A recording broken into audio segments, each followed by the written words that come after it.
Hello, everyone. I will call to order the, am I supposed to go like this? I'm forgetting. I'm all out of sorts today. I will call to order the Personnel Policy Curriculum Committee meeting, which was duly noticed on October 4th, 2024, through posting and notification of the press in accordance with Wisconsin 19.84. Notice is hereby given that school board members who are not members of this committee may attend the meeting so as to constitute a quorum of the Board of Education. Any such board member attendance will be for information gathering only and will not result in direct decision-making by the Board of Education at the committee meeting. I guess I'm moving right on to the safety message, which is me. So let me pull up my notes. I found some Halloween safety tips. So if this doesn't pertain to you, pass on the message to those who will be getting dressed up for Halloween. Keep the kids safe this Halloween with tips from the American Academy of Pediatrics. When shopping for costumes, wigs, and accessories, look for and purchase those with a label carefully indicating that they are flame retardant. If a sword, cane, or stick is part of your child's costume, make sure it's not sharp or too long. A child may be easily hurt by these accessories if they stumble or trip. Do not use decorative contact lenses without an eye examination and a prescription from an eye care professional. While the packaging on decorative lenses will often make claims such as one size fits all or no need to see an eye specialist, obtaining decorative contact lenses without a prescription is both dangerous and illegal. I did not know that. This can cause pain, inflammation, and serious eye disorders, infections, which may lead to permanent vision loss. That sounds horrible. Small children should never carve pumpkins alone without supervision, I'm assuming. Children can draw faces with markers that an adult can finish the job. That's what we do. If children do the cutting, be sure to use a child-safe tool. It says to check out pumpkin carving tips, but I don't think you're going to get the hyperlink on my page, so we'll just skip over that. And then consider using flashlight or glow stick instead of candles to light your pumpkins. If you do use a candle, votive candle is the safest. We use those little battery operated candles, and they work really well. Okay, 1.3, I need a motion to adopt the October 7th agenda as presented. So moved. Second. Any questions? All in favor? Aye. Aye. And yes, Lisa. Okay, all right, aye. Lisa is on vacation. Motion passes. Okay, so we're gonna move forward with the Craftsman with character update. Chris Medenwalt and Chris Madke, thank you.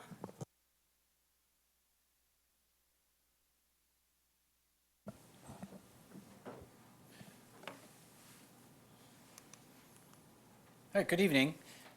Chris and I are going to present a bit, and we brought a special guest with us who can tell you a whole lot more about the experience, so we'll make sure that we save time for that. Craftsman with Character, we are in our second year with that program, and we'll explain a little bit about some of the ins and outs of it and what we're after, and then, like I said, we have a student who participated with us last year to give you a student's view of what it looks like. Before we get too far, because Chris won't mention this, his work to make this happen has been instrumental. It would not be as successful, it would not be happening right now without Chris Madke. There's just no two ways about it. We've had a lot of other people help, and they've been, right, if they don't help as well, we're not too far. But Chris has done a great job, and at the end we're going to talk about why he may not continue to be as involved as much, but he's done a great job. So I just want to make sure that that goes on the record because he's done yeoman's work and then some. So what is it? It's really aimed at grades 10 through 12, and to be upfront with you, it's really aimed at grades 10 and 11 because we'd really like this to be a pre-youth apprenticeship program in some way, shape, or form. At least get them exposed so they have the time to do it as a youth apprentice. And if they are seniors and do that, they don't get that opportunity and things get a little more difficult. But that's where it's aimed. It's career exploration, particularly in the skilled trades, and it's in the skilled trades partly because Craftsman with Character started at Edgerton Gear in Edgerton and started as a skilled trade and has expanded to many other districts, and the work that Dave Hayteg has done at Edgerton Gear has expanded enough that the United States Navy has basically granted them an expansion grant to do so. Part of the reason it's also important for us is of where we live, right? For Rock County, skilled trades and manufacturing is very important for us. It involves job shadowing. We want kids to see what that might look like. What we have found for many of our students is they don't know what a job looks like, right? They only see what they see, and if they haven't been in a manufacturing facility or haven't seen some things, they don't know. So they know what teachers do, or at least they think they do, right? They see teachers. Sometimes they see doctors and nurses and that sort of thing. They see people in stores, and they see retail, and they see things that happen when they go out to eat. So we want them to see what that looks like. Eventually, we'd like them to get some hands-on learning. We would like to balance that. We also don't want kids going somewhere and like, hey, you can mow the lawn every day when you come, right? That's not really what we're looking to do. We're not looking for the free labor, but we would like them to get some sort of hands-on learning while they're there. Mentorship is one of the partner products of this. So when they go to a particular organization, we expect that there's an adult mentor there to help them, to answer questions, to model what it looks like to be an effective worker, which works great. Character development, I'm actually going to skip because Chris is going to talk about the Craftsman Code, and I think it'll fit a little better there. Finding one's purpose. This is also in the code, but really part of the reason we wanted to get involved with Craftsman is so that students could have a better understanding of, well, why do I need to do this stuff? Like, why do I need to be successful in school? What is the purpose of this? Well, the purpose of this is so you can do that, right? And without knowing what that is and without ever having a goal of getting to that, it's tough for a purpose. And then the last part is a classroom session. And this is, I'll say it's a little like parenting. The classroom session is led by not any of our teaching staff. It's led by community staff and organization staff. And it's sort of like a parent when you tell your son or daughter certain things, and then their best friend's parent tells them, and it's like, oh my goodness, that's amazing. Like, I've been telling you that for the last 4 months, right? It's sort of like that. They'll say things that maybe we've told them, but they have a credibility we do not, right? In that they work in that field. So that, in a nutshell, is what Craftsman looks like. We'll talk about like what it looks like in the day in a little bit. Here's some of our partners, and we're always looking to expand partners, and I say that kind of to a degree, partly because our partners need to have a mentor, right? There needs to be a mentorship component. They need to be able to support this, and we also want to make sure our partners are getting better at it. So let's just say we're 7 years down the road and the rotation goes that once every 4 years your organization's in it.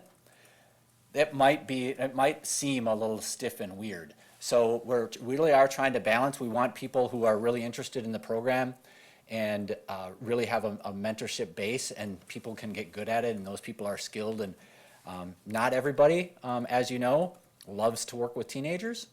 So we want to make sure that they have people that really do love to work with teenagers, and we think we've done a really good job building some strategic partnerships, and we've expanded this from the start, and we'll continue to expand it some. Chris is going to talk a little bit more about what Craftsman looks like. We're going to talk about some next steps, and Sawyer's going to talk about his personal experience. So that one advances. Perfect. All right, good evening. So our semester schedule, it's intended to be a full semester long, and in order to make it a worthwhile experience to give students enough time, we actually bring them in a little bit early. So the shuttle bus will pick students up at the host school, whether that be Craig or Parker, leaves at about 7:20, and it will drive to all the various sites and drop students off. That in and of itself poses a challenge for some students, but one of the intents of the course is to try to build those workplace skills. So, attendance, tardiness, communication with your mentor and with your the teacher of record, who's Mrs. O'Leary. Those are all things that are part of the experience and the expectations. When we create the schedule, we do a 2-week rotation in each of our partner sites. So they're going to spend about 8 days at that site. With 1 day a week, they're going to be going to the classroom session. For the first year, it was held at J.P. Cullen at their office down on Beloit, or Racine, Delavan Drive. And this semester, because of J.P. Cullen doing some construction work, it's being held at United Alloy. But our facilitators will meet the students there. They're brought there on those Wednesdays, but otherwise the students get to spend, usually it's about 65 to 75 minutes on site working with the mentors and getting some of those good hands-on experiences. Beyond that, we also try to build in some additional opportunities for students to learn about post-secondary options. The first year that we did this, students spent, I think, 6 days at Blackhawk, learning about some of the different educational programs that worked with the skilled trades. With their transition from the Milton campus to the IMEC, they had to limit us last semester, and they are this semester to only 3 days. But we are building in some additional post-secondary exposure with UW-Whitewater Rock County, with some of their occupational safety programs, as well as their engineering program that will mesh with the UW-Platteville program. So last semester, we were able to bring students there, and they got a tour and got to talk with some of the professors and representatives of those programs. We do have a good relationship with Blackhawk Community Credit Union, where the students get a little bit of financial literacy work, knowing that as an employee you need to have some financial literacy and background in how to spend that money, some of the wise choices that you can make, and this just builds on the knowledge that they get in their personal finance course. And then we try to build in some additional business tours, because with the schedule, it's always structured so that students can have maximum time and in a rotation. And if we've got a week where there's not as many days, we have done tours of Scott Forge, Seneca, Angie Systems, Budget Truck and Auto, where students got a chance just to see other businesses in our general community where they may find a skill set that they have being put to use. So as Chris alluded to, the Craftsman Code is kind of the driving force behind the classroom session. And as Dave Haytag would say, finding your purpose and being able to truly understand the role that you play in your environment. So these are the 6 philosophies that he has directed as part of the Craftsman Code. And during the classroom session, they spend time on each of these. And they actually get to a point where at the end of the session, as Sawyer would attest, they actually had the students recite those. And some of those are pretty key. I'm not the center of the universe. For some, that's pretty difficult to be able to admit. Do not know everything nearly as much as I think I do. The world needs me is a big one, that whole idea of finding your purpose, because there are some students. My personal connection to this, my nephew went through this program in Edgerton, and he was kind of a lost soul, and this program turned his life around. So I have a deep personal connection as to why I think this is such a great experience for our kids. Pay as a reward for my efforts, but not my main motivation. I mean, obviously money is a big deal, and the benefit of some of the jobs that these students are getting to have exposure to is they will pay a solid livable wage. But that should not be the sole reason why they choose a career. It should be fulfilling and something that they feel is important. And every person has unique gifts and talents, so it's being able to identify what is your unique gift and talent and how that can be used to benefit yourself and society. As we said, we try to enforce appropriate workplace skills. So those are the expectations we place on the students, knowing that they're teenagers and there's going to be times where they may struggle. So the regular attendance piece, being on time, the communication, we want them to let the mentor know, hey, I'm not going to be here today, I'm sick, just like they would in a job environment. Appropriate language, respectful behavior. There's a reflection component. Every day students are supposed to record in a journal. What have they learned? What have they done? And that's something that gets checked by Mrs. O'Leary, who's the teacher of record.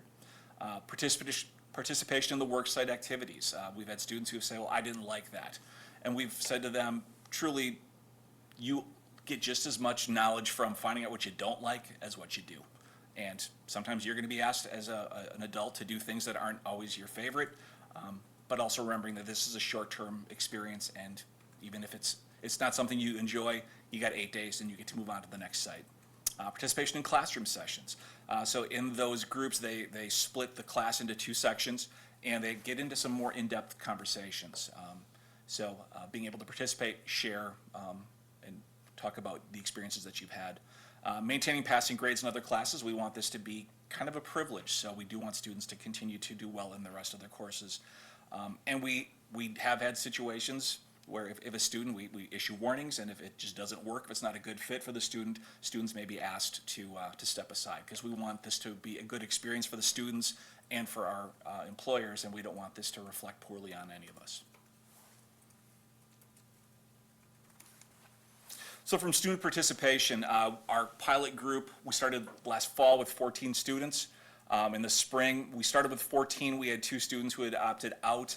That was Craig, and that included Rock University, Rock River Charter, and ABA. This fall, we have 14 students with Craig and Rock River Charter being represented, and we're starting to do our recruitment for the spring 2025 cohort, and we're pretty confident we're going to get our 14 students. That's kind of the cap based on the shuttle transportation size, as well as the facilitators have asked us to keep that small, because the larger the group, it becomes far less intimate in terms of the discussions they can have, and they don't always have that same open dialogue with too many students around.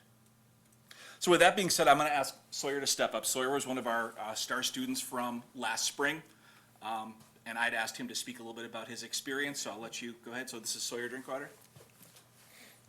As Chris mentioned, I'm Sawyer Drinkwater. I participated in Craftsman Character last year. I really loved everything about the experience. Chris had mentioned his nephew, a very lost soul, and the program turned his life around. I could tell my story, and he could tell his nephew's story. I really think they'd be one and the same. Before I started this program, I used to wake up at 7:45 in the morning, get to school at 8. I would sit down at my desk at 8:05. I was late every single day. When this program started, I would get to the bus every day at 7. I was the very first person there. And from this program, I started working at J.P. Cullen. Now working there as a youth apprentice mason tender. Now I'm waking up about 4:45 every morning. And I'm excited to go to work. I wake up and I'm happy that I do what I do. And I think that has a lot to do with Craftsman with Character.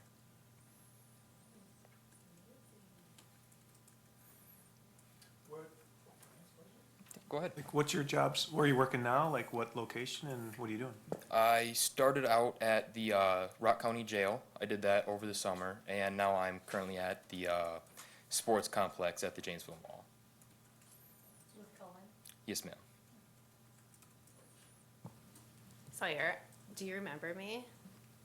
It's okay to say no, sorry. No. I have a child who went to elementary school with you. Is her name Evelyn? Yes. I thought that was. Anyway, so when you said, I thought you looked familiar. I'm like, what did I know this kid? I'm so proud of you. Congratulations. I mean, that just gave me goosebumps. Dude, you're rocking it. Keep on, because you have an amazing career ahead of you, and you're an example to a lot of people, and there are going to be so many kids who are going to see what you're doing, and you're going to be able to help some of them down the road too, and take them under your wing. So thank you for coming today. Absolutely. It was so nice of you. We love hearing from people, our students and our staff who are doing these projects. So I know you probably have to get to bed soon, right? But man, that's early. Congratulations. Thank you. Thank you for having me. Oh, I did. I did. I just had a couple questions. Absolutely. So thank you. Thank you, and I'm glad that this is working out for you, or has worked out for you. I'm just curious, did you always feel like you're destined toward the trades, or? Yes, ma'am. I always knew I never really enjoyed school. I never liked being inside, sitting all day. It was never for me. Uh-huh. I never really knew specifically where I wanted to be in the trades until I got to Craftsman with Character, and that really put a lot into perspective for me. That really helped me out a lot. And one of the things I've noticed is that they talked about the classroom work and, you know, and the connection between the academic and the trades. Do you see that a little bit better now, or do you see like there might be some, you know, something that can be gleaned off of both things, or? Sorry, I don't fully understand the question. Can you say it I again? was just curious as to, the, you know, like the classroom work and stuff. Do you see how that might fit in with what you're trying to do for a career? Yes, I do. I absolutely do. Honestly, that was probably my favorite part, was the classroom parts. Every Wednesday, I mean, because Chris had mentioned it was a lot like parenting. I think it was like the good parts of parenting. I mean, I always listened to everything what they had to say. They always tell personal stories that really helped me through a lot of my own personal issues. Okay, great. And what advice would you give to someone that is kind of considering this, but it's not sure, or, you know, like, especially if, about how are they going to be successful in this program? What kind of advice would you give to them for that? As long as you show up every day and you just some effort, it really isn't a hard class at all. It really takes a small bit of effort and it's really changing. Okay, thank you very much. Good. Any more? Okay, thank you. And Sawyer is so respected by the Craftsman organization that he's actually been asked to speak at a event. It's a dinner slash panel on October 10th at the Beloit Eclipse Center. So. So to point out, we talked about this being a transition to youth apprenticeship. If you think about last year, we had 26 kids who have come through, and of that, we had 10 students who participated in youth apprenticeship, which is like almost 40%. So we have high hopes, and we always make sure that we are incorporating and plugging the benefits of where this can take them from an educational standpoint, and we hope to be able to drive that percentage up, because we really think that this is a way for students to get the exposure and the opportunity to, find what they want to do and get their passion discovered and put that to good use. So then, the next part, I said, I'm really thankful for Chris and his connection, and Chris will say, well, Craftsman's kind of my baby, and that's true. But what Chris is working on next is building a Craftsman with character in healthcare. And we're that close. When I say we are, I'm saying Chris is that close. I will take none of that credit other than telling him and encouraging him, nope, keep going. Like let's see if we can get this done. So at this point, I can't promise you that we will have healthcare horizons in 25, 26, because we're not in 100% control. We need to make sure we have partners who are on board. And as you know, they need to be on board by the time we select classes. So they need to be on board pretty quick. And we're just not quite sure they're on some things. If we don't have it in 25, 26, we'll have it in 26, 27. And we will be unique, right? This is not something, while we have done it and built it off the Craftsman with Character program, this is not their program. This is something that will be uniquely Janesville, and we will build this out. So we'll get there. And again, we'll get there because whoever hired Chris Madke did a great job. I don't know who that is, but boy, Chris been doing a great job. So you can ask Chris some questions, but there's a lot of things that are kind of up in the air about it. But that's our next step, and I just wanted to let you know that's kind of our next step in going some places. So. Thank you. I love this program, just like I love Elevate, and I know it's got a new name now, but just because of many reasons, like you said, they're getting exposure to maybe what they don't like. That's kind of a good thing too, and the skill set is really good, and the exposure to so many different things. I have 3 questions. How is the recruitment done? Obviously, I want this bigger than 14, but how is the recruitment done? And I know but I understand why it can't get too much bigger. Yeah, But how is the recruitment done? I'll start, and then this is how it usually goes when I'm with Chris, is I'll give an answer and then he corrects me when I'm wrong. Sure. So recruitment honestly is talking a lot with staff members, Yeah. right? So talking a lot with our CTE staff members, talking a lot with our student support and student services staff members of, hey, who's a good fit? Who's got some interests here? So it really is a lot of doing that work. The 14, we hear you. The limits are for a variety of reasons. Chris alluded to some of them. And I know that the discussions we've had is we'd much rather have a small program that we know will be successful than a large program that might not be. Sure. And there are some limits. We have been really clear that we do not want transportation to be an issue. So that does have some limits. The flip side of it is transportation's not right? They gotta get to school anyways. And then once they're there, we take care of the rest. And we really don't want that to be a barrier. We really don't want students who either can't drive or have no access to transportation, and their family can't take them places to be in that position. So those are part of the limits, but it's really word of mouth, and our staff has done a great job of identifying students who would be good fits. And then what Mrs. O'Leary and I did for this fall's cohort is we had collected those names of possible, good fit students, and then we went to the school, and we went to Craig and to the charters, and we presented, asked students to sign up, and then once we had our group of students who had really truly shown that interest, there was an application process that ultimately we'd love to make it institutionalized to the point where we are having so many students that we can be really picky and choosy about who's going to be joining us. But we have them fill out an application, and then invite the families to an event. We were at the Business Hub this last August, and we did our little presentation to the parents. Parents, said yay or nay, and we were able to get our 14 from that. I think it is in the student handbook, so the goal would be for students to be able to sign up in that way, but we've still been very much relying, just because it's only been at Parker for one cohort. Craig now it's been at 2, but we try to rotate back and forth between.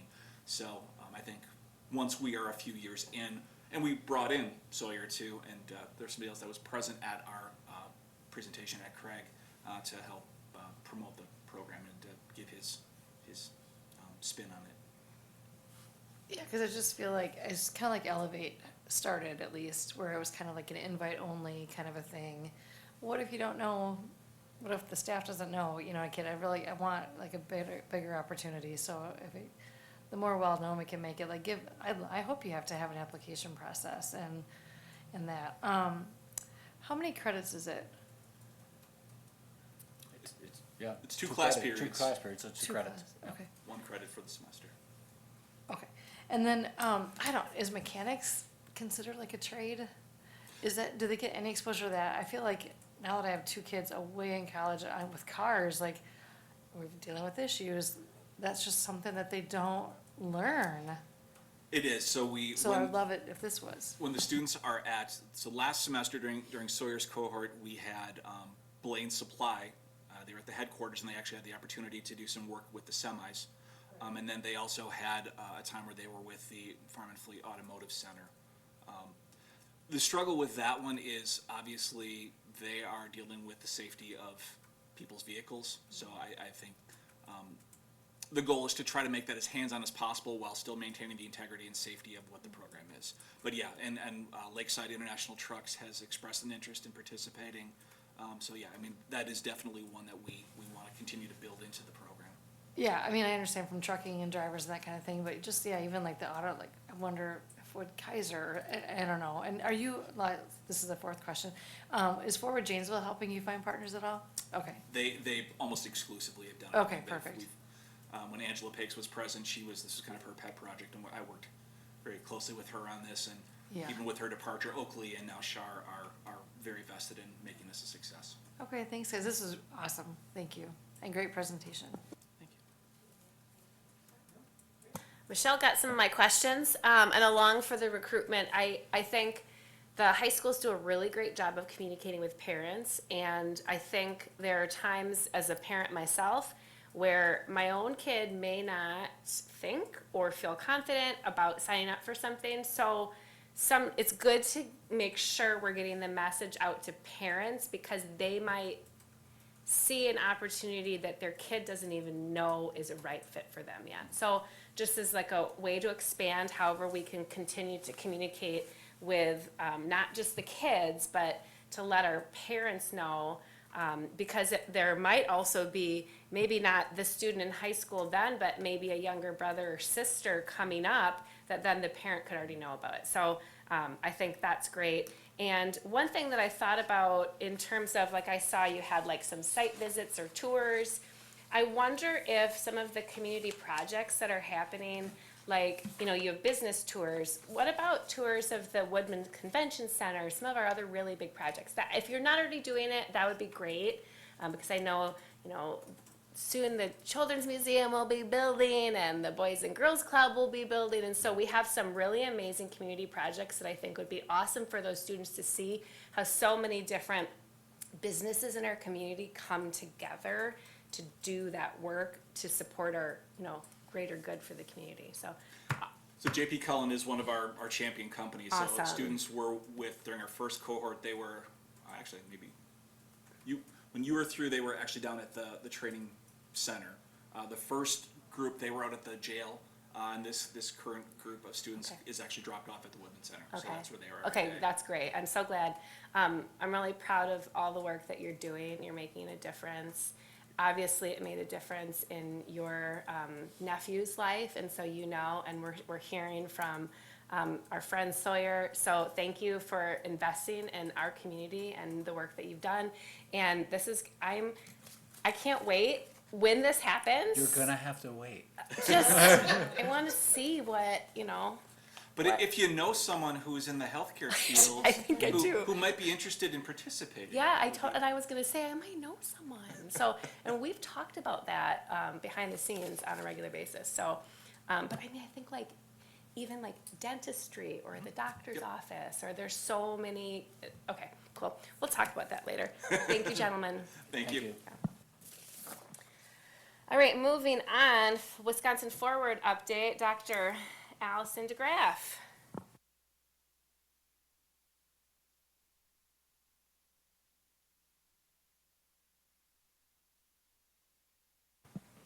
It's always hard to follow students, right?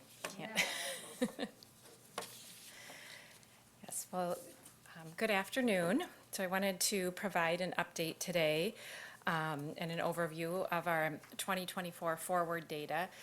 It is currently embargoed and will actually be released later this week. But I wanted to give you a higher level overview, so just so you're able to see some strengths in some of our grade levels and some different grade levels where we maybe need to do a little more areas of focus as well. So as we look at our forward data for 2024, one of the things that we have learned about the forward exam that was taken in 2024 is they've changed the cut scores. And so it's difficult to compare. We really can't compare last year's forward results to this year's forward results because of the change in the cut scores. So one of the things that we've tried to do is look at the trends in the state and then look at our district trends and see if they're similar or different to kind of give us an idea of, you know, how well we performed on the forward based on where the state is at as well. So just some changes across the state with the cut scores that have made it a little more challenging to analyze the data, but we have been able to dig in and find some of the trends that have been helpful in learning what some of our strengths and areas of growth are. So as we look at what are some of those strengths, when we first talk about ELA, or English Language Arts and Reading, we probably saw the most significant growth in fourth grade in elementary. And so we could see from the state data that we were about 3% higher than the state average in fourth grade. So that's where we really saw the most growth. And in third grade, we were right at that state average as well. We also saw in middle school with eighth grade, we saw the most growth as well. And they're really starting to close that gap between the district and the state data for eighth grade ELA. So those are really the strengths that we saw in ELA. When we look at what were some of those trends that we noticed are some areas that we need to focus on and grade levels we need to look at the data a little more closely. In fifth grade, and we've talked about this a little bit before when we've looked at our data, in fifth and sixth grade, we've noticed that we start to see in those transition years some drop in our data. And so we did see that again on this assessment as well, and I'll talk a little bit at the end about some of the things we're doing to try to address that. And then in ELA, also some of the areas we know that we need more growth, as I mentioned. Eighth grade really showed some of our strongest growth, but that fifth to sixth grade transition, and then we need to look a little bit closer. We saw a little bit of a decrease in our data with seventh grade as well. And then kind of back up in eighth grade. So trying to examine what do all of those trends mean and why are they happening as well. So then when we look at our math trends, for when we think about what are the real strengths that we saw in the forward in math, in grades 3, 4, and 5, we have scores that are all above the state average. And depending on the grade level, we were 3 to 4 points above the state average in math for our third, fourth, and fifth graders. And we saw fifth grade with the most significant growth on our forward exam in math too. So that was exciting to see because they had made a little dip last year and then this year really had the highest trend. Also again in middle school, we saw the trend in eighth grade as the strongest. Again, with our eighth graders getting closer to closing that gap between the district and state as well. So really saw some strengths there as well. And then for areas of growth in math, probably the area that we want to focus on the most is again that fifth and sixth grade transition. We saw that in sixth grade is where we saw that dip again as we move from fifth to sixth grade. So taking some time to examine that data again, look at curriculum, look at classroom instruction as well to kind of identify what are the needs that are happening there as well. So that's kind of a high-level overview of where we saw our strengths and specific grade levels in ELA and math, and then specific grade levels where we know that we want to see some more growth. So what are some things that we want to continue to do and things that we are working on once we've looked at the data, we've analyzed that data and talked about what are some areas that we need to focus on. As you know, we continue with our strategic plan and our district goals that we want to continue to increase the students that are proficient in ELA and math, and that will continue to be our goal. And so that also becomes the school improvement plan goal. So each school aligns their goals to the district goals. So they look specifically, and some schools may have trended up more than others in ELA and math. So they'll adjust their school goal related to their increase in proficiency at grade levels or areas where they saw gaps. So again, as part of that next step, continuing to dig into the data, look at some of those trends. And one of the things that we've talked about is we know that fifth and sixth grade, there tends to be a dip in that transition, and sometimes in eighth and ninth. We know that we've tried to reduce or class sizes a little bit to help with those transition years. One of the things that we did in August with our teachers is that we spent time and met with fifth and sixth grade teachers and eighth and ninth. I had the opportunity to facilitate the fifth and sixth grade meeting, and it overall was very encouraging, and the teachers want the opportunity to meet together again. We shared, what does curriculum look like and what is a fifth grader expected to know at the end of the year, and what is it that we expect sixth graders to know. We also looked at the practice forward exam questions and looked at what does it look like when they're assessed in fifth grade and sixth grade. So we can try to figure out what's happening or why our students not performing as well when they go into sixth grade, by analyzing the questions, looking at the curriculum, and talking about what does lesson design look like in each of those grade levels. So they have definitely requested to continue to meet and to continue to help working towards closing those gaps in those transition years.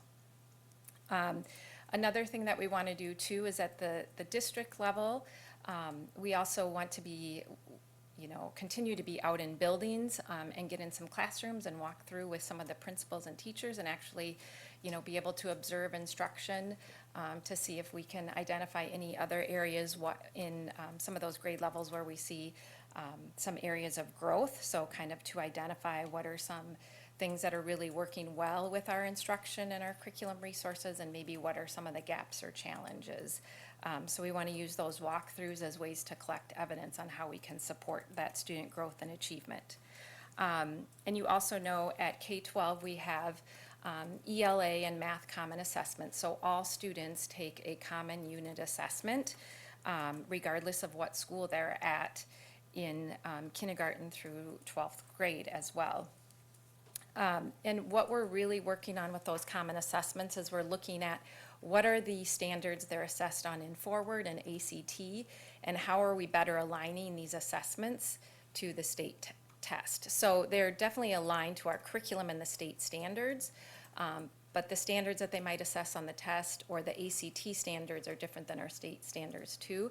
So we're taking a deeper dive into our assessments to make sure they're as well aligned as possible so that our students have as much exposure and experience demonstrating proficiency in those standards. So those are really some of our next steps and some things that we're really doing to try to address those areas of growth, and we want to continue to maintain those strengths that we're seeing across the grade levels. So it's kind of a high-level overview of our assessment, and there'll be more details around Forward later this week as well.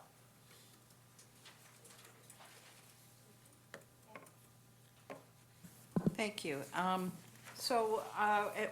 Remind me again of the name of the relatively new math curriculum in elementary school?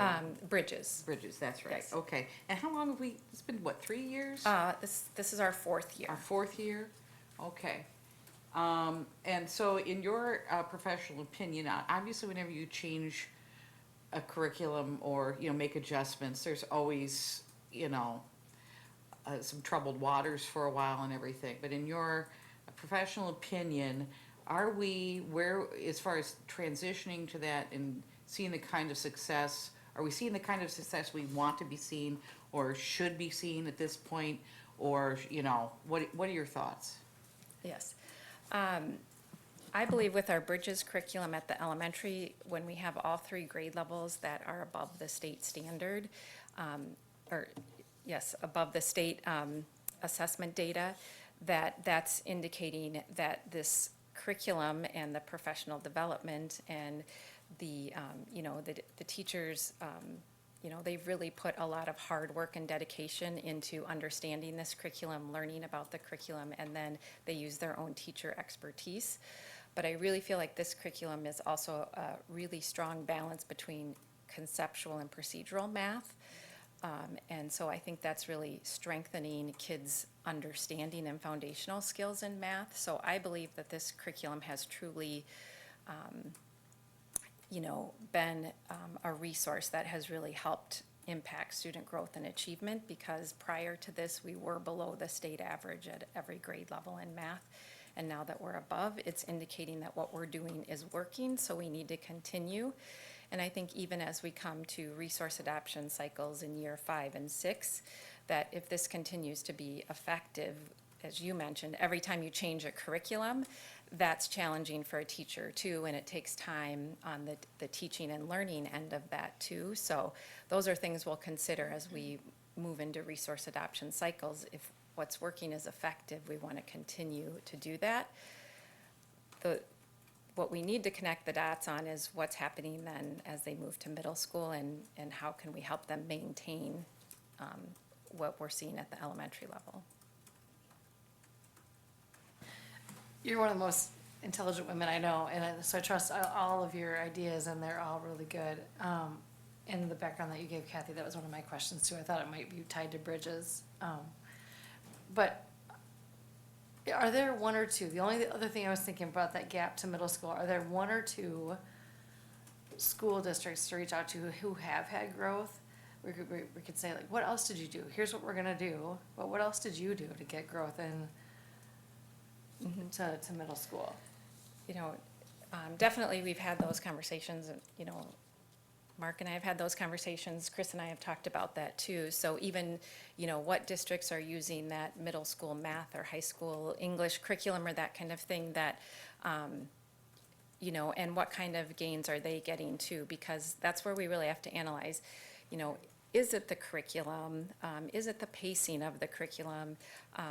Is it something, sometimes we've found one of our schools too that is using Bridges, they weren't seeing as much success. And so when we went in and we did some classroom observations, we found that they weren't maybe using a key component of the resource. And they did that, and they had like a 6-point gain. So, there are things too that, yes, you can benefit from looking at other districts that are using the resource that have a similar demographic to us as well, that can help us maybe identify, are there certain things we're missing? And we're definitely, something that we want to, look at. Actually, our state does, Chris and I were talking about this too, our state does provide a tool that says, here's every school in the state that's using Bridges, or here's every school that's using HMH at the high school level. So we have access to be able to know who to reach out to ask some of those questions. I just want to share something for us listening to consider when we're looking at what the scores are in 9th grade or 8th grade or 7th grade versus what we're seeing our first graders scoring or second or third or fourth, fifth. Those kids have had wonders for the last 4 years. Those students in 9th grade or 8th, not wonders, Bridges, they didn't have it, or they had maybe a year. And so that large group was below the state average on the assessment. And so I think it will see, I'm hopeful that by having our elementary kiddos above the state average in elementary school, transitioning to middle school, they're starting middle school with a much higher ability level from this change of curriculum that our older students simply didn't have because they were on different resources that weren't working as well for us. So I think that's something to keep in mind too. It's not an excuse, but it's certainly part of the equation for sure. So anyway, that was just a little thought for us to consider. This is great. I'm interested to see when it hits the shelves what everything says. I am most appreciative of the ongoing work, the dedication that you bring to the district of looking at all of these things and helping us take steps forward every single day. So thank you for this update and thanks for being here. We appreciate it. Well, thank you, and I do Yeah. just, want to continue to say that our teachers work extremely hard and they are dedicated to this, and so Chris and I are here to help and support them in any way that we can to be successful as well, so. Awesome. Thank Thanks. you very much. Okay, benefits update with Jamie Brown.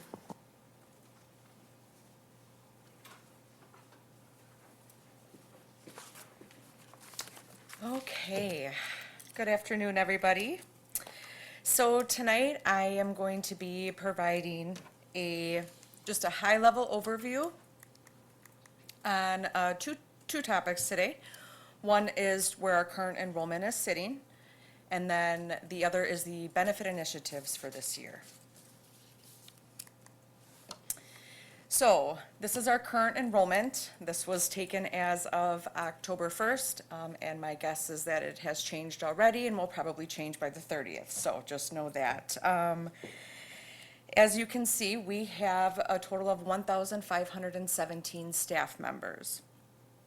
Of that number, we have 1,284 who are eligible for health insurance. And so what that means is that those employees are working 6 or more hours a day, okay? One number that, in error, I left off that is included in these numbers is our retirees. As of right now, we currently have 90 retirees who are enrolled in our plan. So between the retirees and our active staff who are enrolled, we have approximately 971 enrollees with approximately about 75 to 80% of those enrolled in Mercy. This slide is just providing a year-over-year of health insurance enrollment. A lot of information on this slide, but I'm just going to really focus on the first two rows. Our enrollment is declining. It has declined over the previous 3 years. And I will say that in 2022 is the first year that the FAHP was introduced. So people are learning more and more about it, hearing from others. So I feel like that probably has something to do with that increased enrollment. Do you have any questions on the enrollment portion?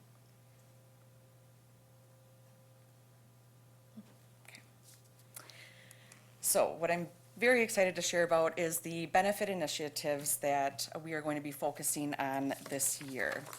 And so our goal is to increase staff wellness to ensure staff excellence to align with our district's strategic plan. And so there are 4 areas in which we are going to try and accomplish that goal. The first one is we are going to conduct a comprehensive benefit review. So in the spring, you remember me being up here saying I looked at this, and I'm gonna do the same thing over again. I'm going to look at it again. In addition to that, we are going to go out for a request for proposal, and that would be for our benefit brokers, okay? It's a good practice every 5 to 7 years to go out and just ensure that we still have the best brokers. Our next task that we're going to key in on is employee education, not necessarily professional development, but we just want to be able to provide a wide variety of trainings for our staff. So some examples of that would be workplace safety.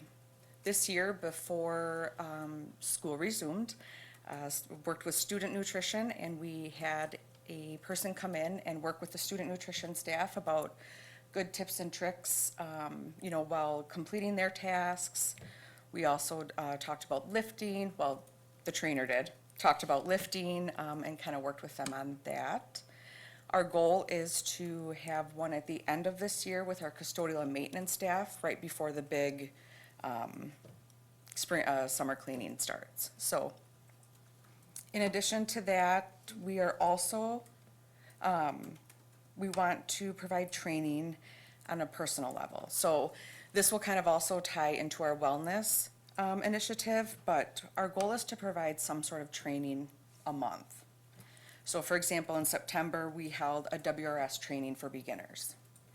In October, in a week and a half, we have HSA training with one of our vendors, Lively. In November, we are hosting, we're bringing back Angel Tuller, and she will be talking about retirement and the WRS for those who want to retire within the next 5 years.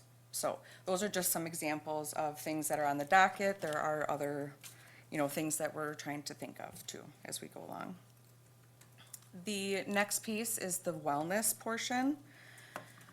We really want to focus on making sure that whatever resources we have now are easily accessible to our staff. So one of the big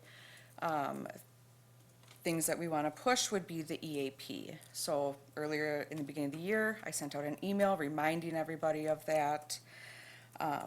We have also started to add tips and tricks and maybe some healthy recipes and fun things to do in the district newsletter that goes out on a monthly basis.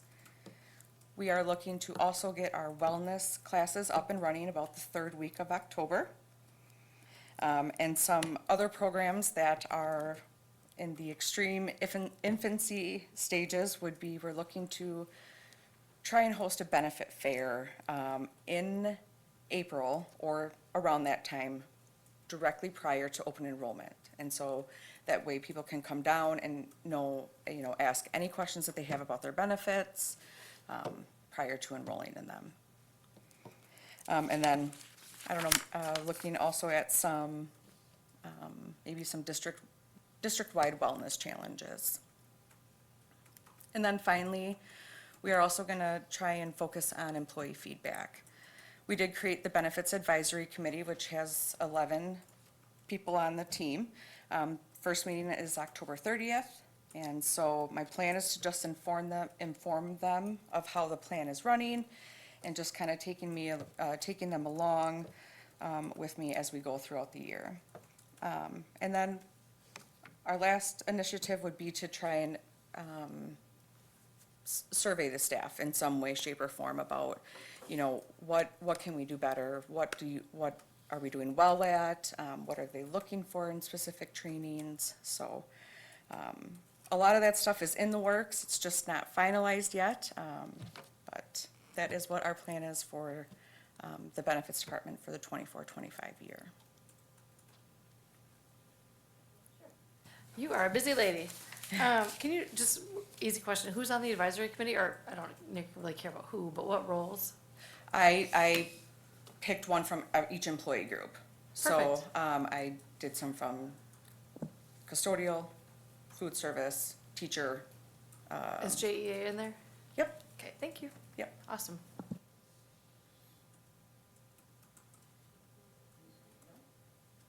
I don't have any questions either, but this is a great update. Thank you for continuously keeping us in the loop with what you're doing, what's on the radar, and just ways that you are working to close any communication gaps, or just everyone's on the same page.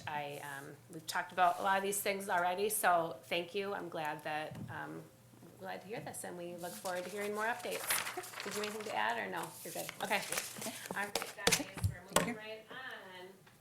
Review of Neola policy and consider moving to full board. I have one thing I wanted to say. There are, PO 3121 with the criminal history record and employee self-reporting. Maybe this isn't the right one, but there was I asked Mr. Gardner about the, background checks on our substitute teachers, because I know we do that. I have this on, I'm sorry. Background checks on substitute teachers, not substitute teachers, student teachers, that's the right word. And I know that we do, background checks on, all of our other staff. And so it's a practice that we do the background checks on our student teachers, but it's not our policy yet, correct? Correct, yeah. Student teachers, we rely on the programs typically.